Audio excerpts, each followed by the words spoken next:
আমার জীবনের চাওয়া পাওয়াগুলো খুব সীমিত, তাই হয়তো জীবনে অনেক কিছুই অ্যাচিভ করতে পারিনি। যাই হোক, সেসব না হয় একটু পরেই বুঝতে পারবে, জানতে পারবে, সবটাই তোমাদের সাথে শেয়ার করব। আজকে কিন্তু আমরা এখনও পর্যন্ত দক্ষিণেশ্বর মন্দিরের যে ভেতর দিকে আছে সেখানটাতে রয়েছি। তো তোমরা পুরো ভিডিওটা এনজয় করতে থাকো। আর হ্যাঁ, একটু আধটু মিস হতে পারে, তার কারণটা হচ্ছে আমার ফোনটা যেহেতু খারাপ হয়ে গেছে, আমি তোমার দাদাভাইয়ের ফোন থেকে এগুলো কালেক্ট করে করে তার ফোন থেকে আমার আইডিটা নিয়ে তবে গিয়ে শেয়ার করছি, কারণ আমার ফোনটা কিন্তু এই মুহূর্তে দোকানে রয়েছে। তো যাই হোক, এবারে তোমাদের সাথে পুরো ঘটনাটা বলতে থাকি। জানো তো, আমার তখনও বিয়ে হয়নি, আর আমি কিন্তু বিয়ের আগে কখনোই কোথাও ঘুরতে যাইনি। এটা কিন্তু একদম বাস্তব কথা। প্রত্যেকেই বলবে আমরা বিয়ের আগে কোথাও না কোথাও ঘুরতে গেছি, কিন্তু আমি আমার লাইফে বিয়ের আগে কোনো দিন কোথাও ঘুরতে যাইনি। সত্যি কথা গো। যাই হোক, এবারে বলি মেন কথা, যেটা তোমাদের সাথে শেয়ার না করলেই নয়। আমি কিন্তু বিয়ের পরেও তেমন বিশেষ কোথাও ঘুরতে যাইনি, কিন্তু তখন সেটার কারণ আলাদা ছিল। কারণ বিয়ের পরপরই আমার মামপোষণা হয়ে গেল।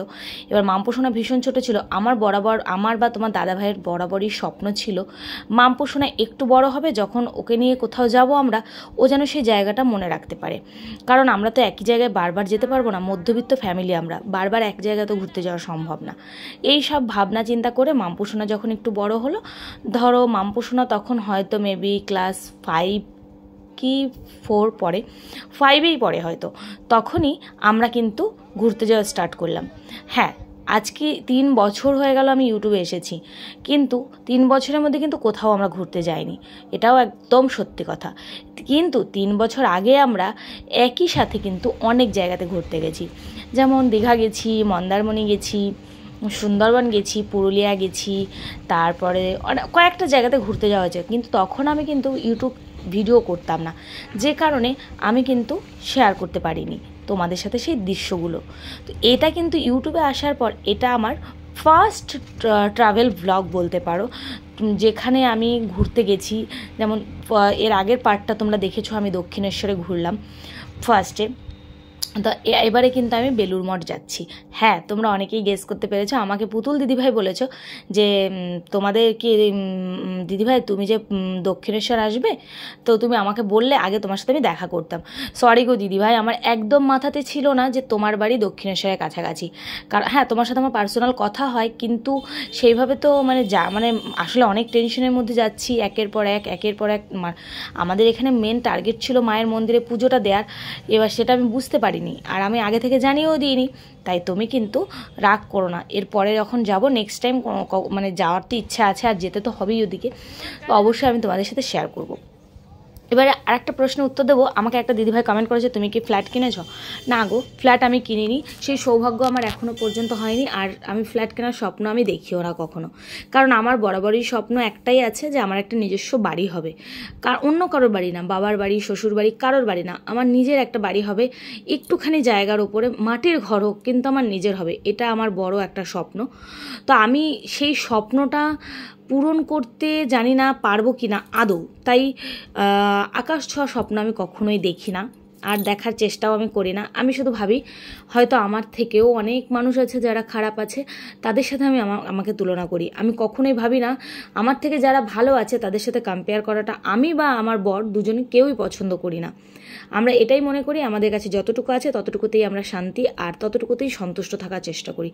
যদি কোনোদিনও ভগবান সাথ দেয়, আর যদি সৎ পথে থাকি, অবশ্যই ঠিকভাবে, যদি ভগবান চায়, তো হয়তো একদিন নিজেদের বাড়ি যদি হয়, অবশ্যই তোমাদের সাথে শেয়ার করব। কারণ নিজেদের ফ্ল্যাট কিনলে তোমাদের সাথে শেয়ার করব না, এটা তো হতে পারে না বলো, সেটা কখনোই পসিবল না। তোমরা আমার পরিবার। আর হ্যাঁ, তবে হ্যাঁ, এটা সত্যি হতে পারে তোমাদের সাপোর্ট আর তোমাদের ভালোবাসায় এই দৃশ্যগুলো না সারা জীবন থেকে যাবে। আমার বাবু, আমার মা, তাদের প্রিয় ছোট্ট কুট্টু সোনাকে কোলে নিয়ে কি সুন্দরভাবে টাইম কাটাচ্ছে, এই দিনগুলো না সারা জীবন স্মৃতি হয়ে থাকবে। আর আমি আমার বাবু মাকে নিয়ে মন্দিরে যেতে পেরেছি, এটা আমার কাছে বিশাল বড় পাওয়া বলতে পারো। হ্যাঁ, দক্ষিণেশ্বর এমন কি ব্যাপার, অনেকেই যায়। বাথরুমটা আছে ভীষণ সুন্দর, তোমরা অবশ্যই দেখতে পাচ্ছ, ভীষণ ঝাঁ চকচকে একটা ব্যাপার। তো আমরা একটু ফ্রেশ হয়ে নেবো, আমাদের টাইম হয়ে গেছে।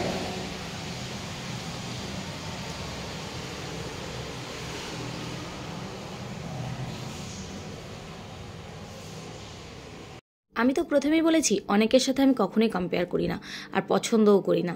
আমি হচ্ছে আমার থেকে যারা মানে কষ্টে আছে, দুঃখে আছে, তাদের সাথে আমি নিজেকে কম্পেয়ার করি যে হ্যাঁ আমার থেকেও মানুষ কষ্টে আছে।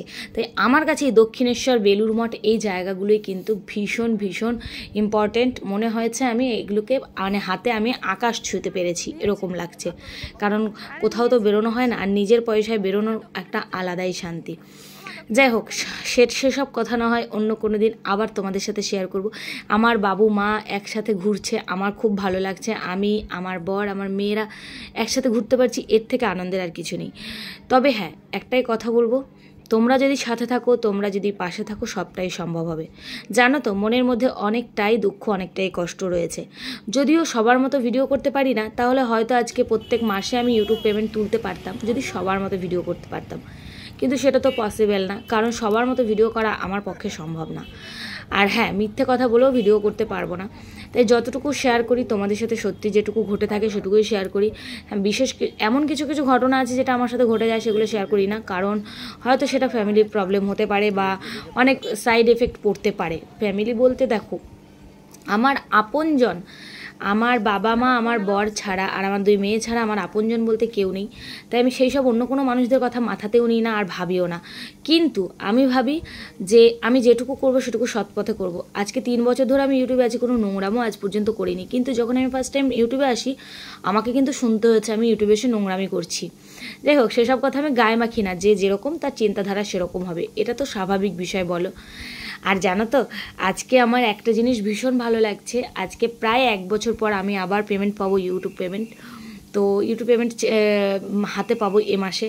অবশ্যই আমি সেই ভিডিওটা তোমাদের সাথে অবশ্যই শেয়ার করবো, সেটাও সম্পূর্ণ মানে তোমাদের জন্য সম্ভব হয়েছে, তোমরা ছাড়া সেটা তো একদমই সম্ভব হতো না, এটা একদম বাস্তব কথা। আজকে যদি সত্যি সত্যি আমি নোংরামি করতাম না, তাহলে কিন্তু জোর গলায় বুক ফুলিয়ে বলতে পারতাম না, বা জোর গলায় কিন্তু আমি ইউটিউব চ্যানেলটাকে 3 বছর ধরে রানিং নিয়ে যেতে পারতাম না, যদি সত্যি সত্যি নোংরামি করতাম।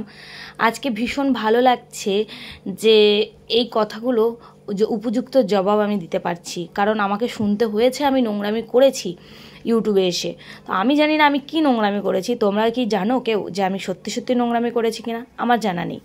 যাই হোক, এইসব মানুষদের কথাবার্তা নিয়ে বেশি না ঘাটাই ভালো। তো তোমরা কিন্তু ভিডিওটা দেখতে থাকবে। এটা কিন্তু আমরা বেলুড় মঠে রয়েছি, আর বেলুড় মঠটা পুরোটা ঘুরছি, ঘুরে ঘুরে ভেতরগুলো মানে তোমাদের মিউজিয়ামগুলো মানে যেগুলো করছিলাম সেগুলো তোমাদের সাথে শেয়ার করতে পারিনি একদমই। ভেতরটা মানে কি আর্টিকেলসগুলো, কারণ কি বলো তো, ওগুলো না মানে ক্যামেরা নিতে দিচ্ছিল না, আমরা এই বাইরেটাই নিচ্ছিলাম। বেশ সুন্দর লাগলো, ভালো লাগলো, মানে এতটাই সুন্দর লাগলো, মানে মনটা আমার পুরো ফ্রেশ হয়ে গেছে। তো তোমাদের দাদাভাই কিন্তু আমাকে বলেছে যে এবার থেকে মাঝে মধ্যেই আমাকে এখানে ওখানে ঘুরতে নিয়ে যাবে, নাই বা হলো দূর দেশে বিদেশ ঘুরতে যাওয়া, দেশের মধ্যেই ঘুরি, সেটাই আমার কাছে শান্তির। ওই যে বললাম, যদি আমি আকাশ ছোঁয়া স্বপ্ন দেখতাম তাহলে হয়তো প্রতি মাসে ইনকাম করতে পারতাম, ফ্যামিলিকে বেচতে পারতাম। যদি আমি নিজের শরীরটাকে বেচতে পারতাম তাহলে হয়তো লক্ষ লক্ষ টাকা সোশ্যাল মিডিয়া থেকে ইনকাম করে নিতে পারতাম, কিন্তু আমার পক্ষে সেটা সম্ভব না গো। আমি এই নর্মাল জীবনযাপন করেই যতটুকু ইনকাম করতে পারি, নিজের ইনকাম, এর শান্তি, এর থেকে শান্তি আর অন্য কিছুতে নেই। অন্য কারো কাছে হাত পাততে হচ্ছে না, অন্য কারো কাছ থেকে নিতে হচ্ছে না, এর থেকে শান্তি আর কিছু নেই। যদি যতটুকুই পাই না কেন আমি এর মধ্যে ওই যে, আর আমরা দারুণ আছি, আর মনে মনে মনে ভাবছি যে ফুলের ইয়েটা না এত সুন্দর, মিলে বাবা মাকে নিয়ে বেরোতে পারবো, এটাই আমি কোনো কল্পনা করিনি। আর জানো তো, আমরা যেটা স্বপ্ন দেখি সেটা কিন্তু পূরণ করতে খুব কষ্ট হয়, বা কখনো কখনো পূরণ হয়ও না, কিন্তু যেটা আমরা ভাবি না কিন্তু অটোমেটিকলি দেখবে সেটাই হয়ে যায় আমাদের সাথে, কোইন্সিডেন্স ঘটে যায়। একদম বাস্তব কথা, জানো তো, এটা আমি একদম নিজেকে দিয়ে বিশ্বাস করি। যাই হোক, আজকে মানে আমার থেকে খুশি আর এই পৃথিবীতে কেউ নেই, কারণ আমি আমার বাবু মাকে নিয়ে দক্ষিণেশ্বর আসতে পেরেছি, এটা আমার কাছে বিশাল পাওয়া। তোমরা হয়তো বলবে একই কথা বারবার কেন বলছো, একটা মেয়ের কাছে বাবা মাকে নিয়ে কোথাও ঘুরতে বেরোলে সেটা যে কতটা আনন্দের সেটা শুধুমাত্র সেই মেয়েটাই জানে। আমি ভীষণ খুশি। আর এখানে দেখছো, বললাম না যে আমার ফোনটা খারাপ হয়ে গেছে, তোমাদের দাদাভাইয়ের ফোন থেকে নেওয়া হচ্ছিল ভিডিও ক্লিপগুলো, তার জন্য কিন্তু কখনো কখনো শর্ট ভিডিও ক্লিপ, এটা আমরা লঞ্চে করে এবার ফিরছি। মানে আমরা বাড়ির দিকে যাত্রা করলাম বেলুড়ঘাট থেকে। আমাদের পৌঁছতে প্রায় 7:30 বেজে গেছিলো মানে বাড়িতে। তো তোমরা যদি আশীর্বাদ করো, তোমরা যদি পাশে থাকো, অবশ্যই সব সম্ভব হবে। এবার শুধু ঠাকুরের কাছে প্রে করো আমরা যেন মনসোনাকে নিয়ে ব্যাঙ্গালোর থেকে ঘুরে আসতে পারি, ওকে যেন ট্রিটমেন্ট করি, সুস্থ করে নিয়ে আসতে পারি। তোমাদের ভালোবাসার সাপোর্ট থাকলে সব সম্ভব। প্লিজ ভিডিওগুলো শেয়ার করো, তোমাদের পাশে দরকার, আমার ভীষণ দরকার। আর তোমরা তোমাদের মতামত সুন্দর সুন্দর কমেন্ট কিন্তু আমার ভিডিওতে করো, কমেন্ট বক্স খোলা থাকবে।